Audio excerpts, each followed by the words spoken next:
సంకల్పం నీ ఆయుధమై సాగాలి ముందుకు వీరుడవై, యుద్ధం గెలిసే సైనికుడై పోరాడాలి నువ్వు యోధుడవై.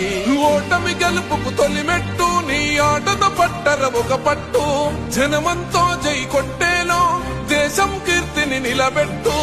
ఏ కష్టం నిన్నాపదురో కృషి ఉంటే నువ్వు ఋషివేరా. యువతరమా దేశ గతులను మార్చే గెలుపుకు అడ్రసులా, ఆకాశం నీ హద్దయ్యి చెలరేగాలి ఒక వీరుడిలా.